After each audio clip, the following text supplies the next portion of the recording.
When I say digilantism, does it even sound like a real word? Honestly, I'm not even sure I'm saying it right, but hey ho, it's a thing. In simple terms, digilantism is an online punishment through public exposure of a supposed wrongdoing. The targets, anyone from individuals to corporations, heck, even countries can be targeted if the internet is feeling particularly bold. But it's not just about calling people out. It relies on an audience that simultaneously agree that a legal or moral line has been crossed. This phenomenon has taken the internet by storm, sparking debates on accountability culture. But with so much potential for things to go sideways, how effective is digilantism really? Or is it just a digital pitchforks with Wi-Fi? Digilantism refers to DIY attempts at online justice, often through coordinated digital retaliation on social media. It's been linked to both political advocacy and other violence, blurring the lines between activism and harm. The distinction between cyberbullying and digilantism is quite murky, as both involve online persecution. However, the key difference is motivation. While cyberbullying is usually personal, digilantism is typically driven by a sense of justice, order, or safety. Like traditional vigilantism, it emerges as a response to a perceived failure of law enforcement and state protection. But how does one become a digital vigilante? According to Garigilios, I hope I pronounced that right, however I do not speak Spanish, digilantism follows 3 key steps: investigating, blaming, and rebuking. First comes investigating, the internet's favourite pastime. Whether it's uncovering digital receipts from 2012 or analysing security footage like a true crime detective, vigilantes love a good hunt. Next up is blaming. This is like a low intensity stage. Think an influencer says something potentially politically incorrect on stream and suddenly X or Twitter, it's Twitter to me, it will always be Twitter, fuck you Elon, explodes with call out threads. Blaming usually highlights the offence, demands accountability, or simply mocks the target. Then there's rebuking, where things can get nasty. This isn't just calling someone out, this is digital pitchforks at the ready. It includes insults, accusations of criminality, and harsh punitive attitudes. Think online witch hunts, aggressive commentary videos, and angry comment sections mobilising like an unpaid army. In extreme cases, rebuking can even escalate to doxing or calls for real-world retaliation, often dragging not just the target, but their family and friends into the chaos. In media studies, digilantism is linked to the weaponisation of visibility. It follows a 3-step process. First, alleged wrongdoings are exposed, often via viral videos. Second, the online audience is encouraged to identify and punish the culprit. And third, updates flood social media, keeping outrage fresh and fueling further action. Basically, it's trial by the internet with public opinion as judge, jury, and executioner, with cap locks as a key favourite weapon. One controversial form of digilantism, which is often tolerated by authorities, is paedophile hunters. Positioned as an activist response to child grooming, these self-appointed hunters see themselves as stepping in where law enforcement falls short. Their tactics? Posing as children in online chat rooms where they lure predators into revealing their intentions. If a meeting is proposed, the hunters show up, cameras rolling, of course, to confront the suspect. These encounters, often a mix of denial, panic, and regret, are filmed and published online for public shaming. Sometimes the police are called in and sometimes they're not. While some groups, like the UK's Dark Justice, operate within legal grey areas and hand evidence over to the authorities, others bypass the police entirely, instead sharing personal details of alleged groomers online and leaving the retaliation to the public. This can escalate into coercion, unlawful detention, and even violence. And legal challenges do exist. Lawyers, often defending prosecuted paedophiles, argue that vigilantes should follow the same warrant procedures as the police, but the UK courts have largely upheld the right to operate as private citizens. Although in 2019 2017, the Crown Prosecution Service in the UK made it clear that paedophile hunters could face legal consequences themselves. Ultimately, while the intent may be to protect children, paedophile hunting raises serious ethical and legal concerns, blurring the lines between justice and the digital mob rule. Feminist Digilantism has also emerged as a response to cyber violence against women, creating informal justice mechanisms and amplifying survivor narratives. Feminist Digilantism often focuses on naming and shaming approaches, often through blogs, websites, and viral hashtags that resurface misogynistic content otherwise buried in private messages. Fat, ugly, or slutty exposes harassment against female gamers, and hashtags like #MenCallMeThings and #EverydaySexism highlight everyday misogyny. Some may even take it further, with Russian activist Lena Klimova publishing photos of online harassers putting a face to digital abuse. Another feminist variation on naming and shaming involves e-bile targeting, outing, and/or engaging directly with individual attackers in a public fora. In 2012, Canadian feminist Steph Guthrie tracked down the creator of a game that encouraged players to punch Anita Sarkeesian. After receiving encouragement from her followers, Guthrie then confronted the man publicly on Twitter, passed his details onto media outlets, and alerted potential employers in his local area that if he ever sent them his resume,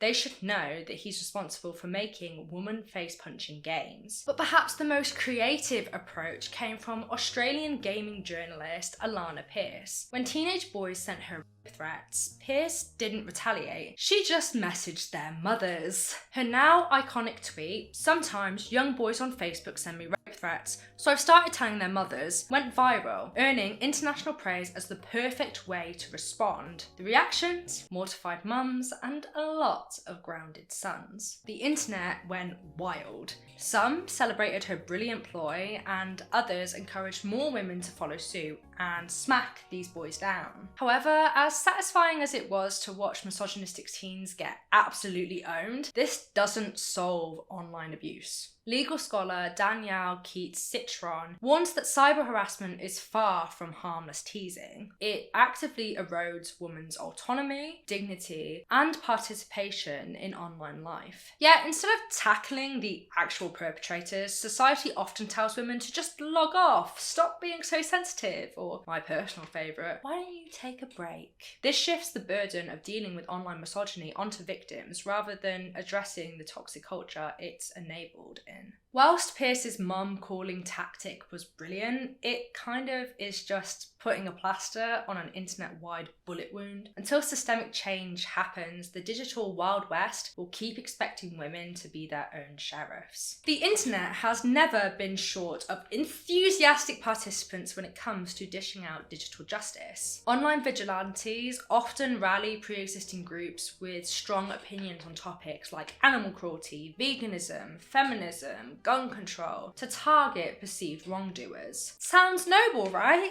Well, sadly, not always. Sometimes these efforts morph into a full-blown pile-on, where a horde of anonymous keyboard warriors descends on a single target with abuse, threats, and criticism. Think of it as a digital equivalent of the old-fashioned angry mobs, but less fire and more Twitter threads. Operating under pseudonyms, pile-on participants blur the lines between righteous activism and outright trolling. In extreme cases, what starts as holding someone accountable can spiral into doxing, threats of physical violence, and serious psychological harm. Hardly the hero quest for justice one might have envisioned. It turns out that in this quest to serve justice, the internet's moral police can sometimes become the very monsters that they set out to defeat. Take the case of tech blogger Kathy Sears, who in 2007 found herself at the centre of a grotesque harassment campaign. The attacks included doctored images depicting her as a sexually mutilated corpse, because nothing says a healthy debate like digital necromancy, along with a doxing spree that essentially put a target on her back. The result? she withdrew from public life altogether. Fast forward 5 years, Anita Sarkinson, a feminist gamer with the audacity to suggest that maybe, just maybe,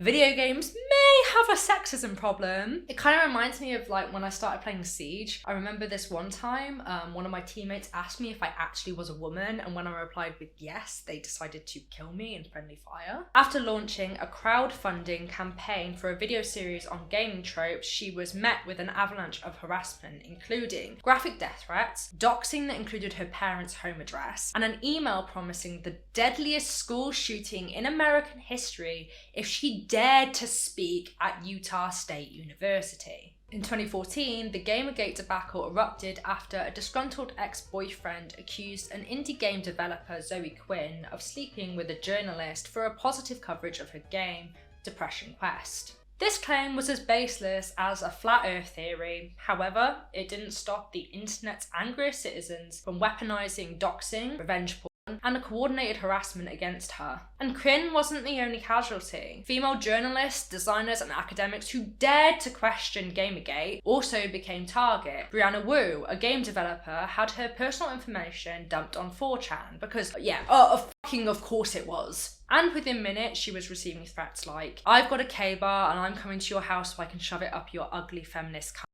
Sorry, did we miss the part where this was about journalistic ethics? Wu, like Sarkinson and Quinn, eventually fled her home for her own safety, commenting that this wasn't just casual sexism, it was angry, violent sexism. While some internet crusaders genuinely believe they're upholding the truth and righteousness, what often happens is a grotesque distortion of justice, where the so-called bad guys are met with even worse behaviour than the one being called out. At its worst, Digilantism devolves into a cybernetic free-for-all, where the loudest, angriest voices get to decide who deserves to be punished and how brutally their punishment should be delivered.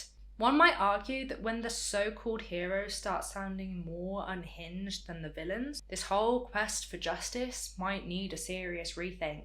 Alana Pierce's ingenious approach to dealing with online threats by snitching to attackers' moms was undeniably satisfying. I mean, who doesn't love the image of an enraged mother dragging her teenage son away from his gaming chair by the ear and demanding to know why he's threatening women online? However, while Pierce's tactic may have been a stroke of parental genius, its enthusiastic applause from journalists risks reinforcing a rather outdated and unhelpful social norm. Second wave feminism has fought tooth and nail against the idea that sexual violence against women is a private issue to be handled quietly behind closed doors. And yet here we are, with journalists hailing Pierce's approach as the perfect solution, using language that suggests that cyber hate is something best resolved within the family unit rather than in the public sphere. I mean, just look at these reviews. She went straight to the source to tackle the issue. She talked to the one person who might actually get through to these terrible people. Rather than report Facebook abuse through corporate channels, she's going straight to the real authority figure. The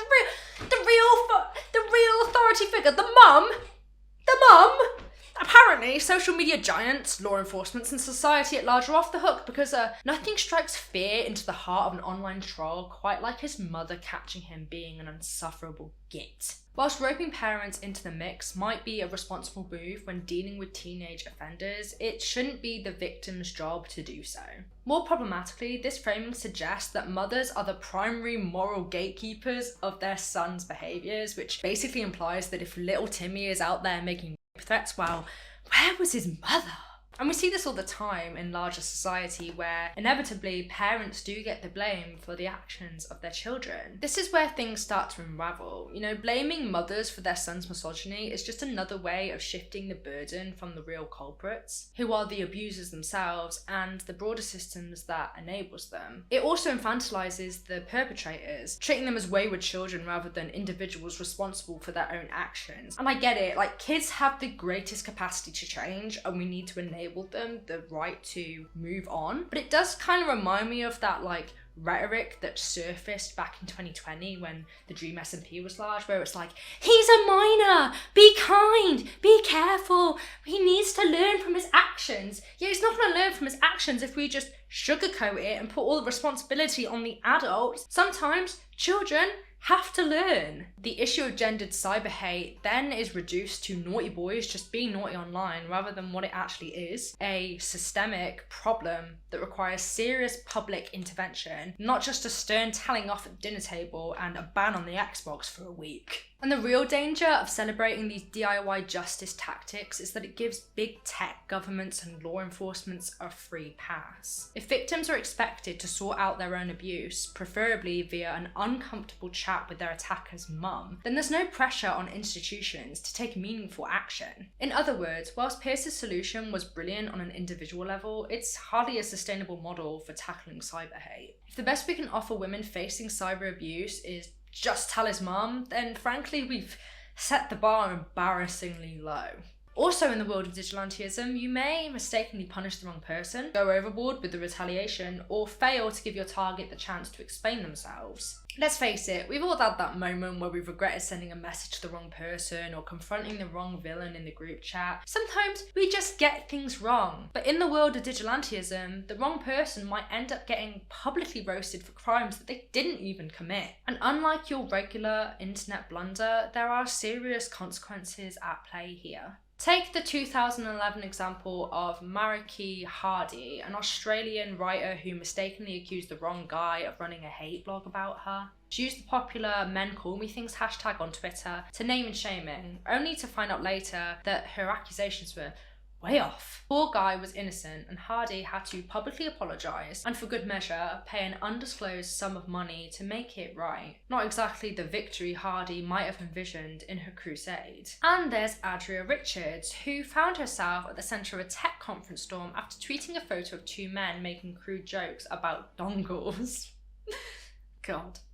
While she might have thought she was doing everyone a solid by exposing their inappropriate humour, what actually followed was a torrent of rape and death threats on Twitter and Facebook. Richards was fired, her employer's website was taken down, and to top it all off, someone leaked her home address along with an image of a beheaded woman. A real pleasant day at the office. Lesson learned? Sometimes social justice on Twitter can lead to an unintended nuclear fallout. And the thing about digilantism is that unlike actual police work, it's not exactly governed by a rulebook.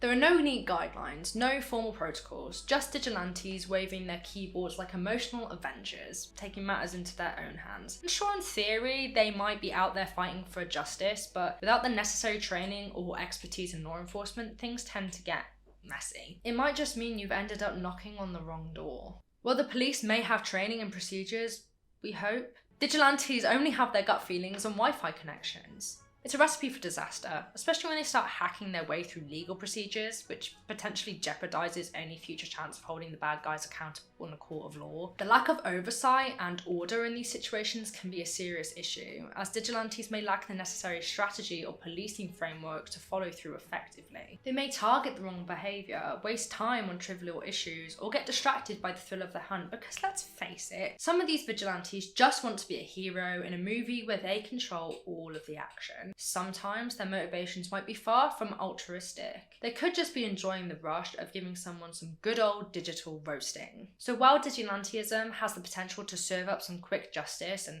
hold up accountability in our world of accountability culture and call-out threads, it's no guarantee that you'll catch the bad guys and serve them up a nice side of consequences. More often than not, you may end up just burning down a house in an attempt to catch a mouse. That rhymed. I'm a poet and I didn't know it. Thank you for watching this video on digilantism. I hope that you're well and that you enjoyed it. And with that, I'll see you soon.